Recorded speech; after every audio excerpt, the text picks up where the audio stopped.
Let's talk about Konfig's debut back into the Tier 1 scene on Astralis. There were many questions to be answered with the new roster at Astralis as a whole, and some are yet to still be answered. Lucky. But one answer I couldn't wait to see was Konfig's potential form when he returns from his wrist injury, and I'm sad to announce his wrist just hasn't recovered, because that thing is still cracked. Joking aside, it is great to see Konfig and BlameF settle into this new roster. I had high hopes, and this will probably be one of the most promising roster moves in the roster mania currently going on. But enough of that chit chat. I want to talk about how he achieved a 1.67 HLTV rating in his debut on Nuke against a team who were potential major finalists a few weeks ago. Naturally, this is a full Danish lineup, who have mostly all been on teams together in the past, bar Lucky because he's so young. So this helps out massively with migrating into a new system that is already one known for being the best regarding outside support and experience in preparing for tourneys and matches as a whole. Straight away, this is setting up Konfig with an easy time getting in and his mind on the game. He also does not conflict with anyone role-wise and fits perfectly into Magisk's old role, where he often finds himself entering the site. This is what we see him do across the whole of the T side as well. He entries, and he does it at an extremely high level as well. And this is without even considering the supportive elements around him. One strategy they ran twice within 2 rounds in fact was a great example of his proficiency in this area and the way that Astralis are already gelling. Let's take a look at round 4 and 6, which is effectively an A pop through Hut and Squeaky. Both times we have Konfig fly out of Hut and take fights often by himself. This is done with the support of Glaive and his flashes in round 4, and then in round 6 you can see there's a molly on top of these flashes as well.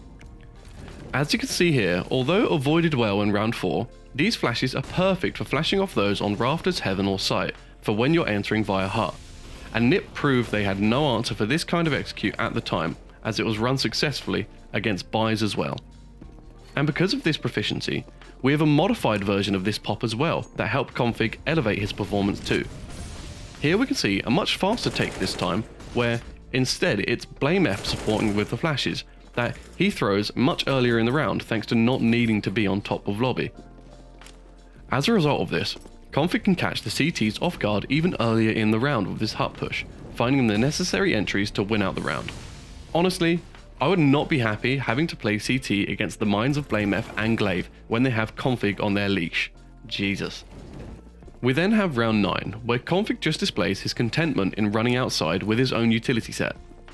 He is comfortable doing this too because he knows the CTs don't have any good weapons on this round, but this will be a big confidence boost on Konfig, to know his performance is up to scratch and help motivate or encourage his behaviour against Nip so that he can keep racking up the kills.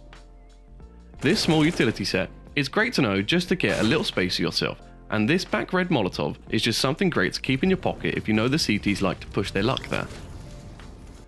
Next, we see a round that is straight up Magisk behaviour demonstrated by Konfig. I know I have said he suits well already and that being together in Denmark is just going to be easy for them to fit in, but this push outside via credit into heaven is just exact behaviour Astralis are known for, and Konfig is already putting on the pressure of the outside aggression on his first game back in a very long time. He is already flying up the leaderboard, and maintaining plays like this is crucial to acquiring T-side rounds on Nuke. On top of this, he's even happy challenging Device AWPing outside.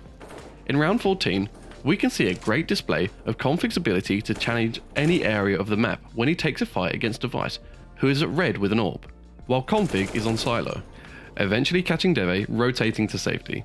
This then opens up the door for more outside aggression as the AWP is down, which Konfig will happily take. As he then freely takes outside with some more contact, he takes his presence towards Secret. With Astralis working ramp, the CTs then over-rotate to try and protect the B site. Konfig simply lurks back to A, and Astralis take that site instead, winning out the round. His T side is a thing of beauty to watch in a system like Astralis, and I encourage you all to watch those 15 rounds if you struggle with it.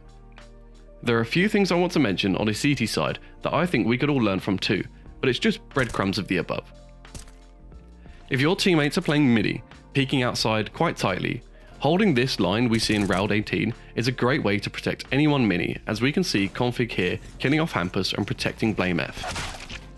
Next up, we see a new development we are seeing lately across many teams on Nuke. First off, I'll run through it and then discuss. Konfig mollies and then nades off Squeaky Door, spamming it like many would in a typical round. Eventually though, Lucky comes in and joins Konfig, where they then boost in back vent. As we see here, it ends up getting a kill for Konfig and helps him pad those stats of his.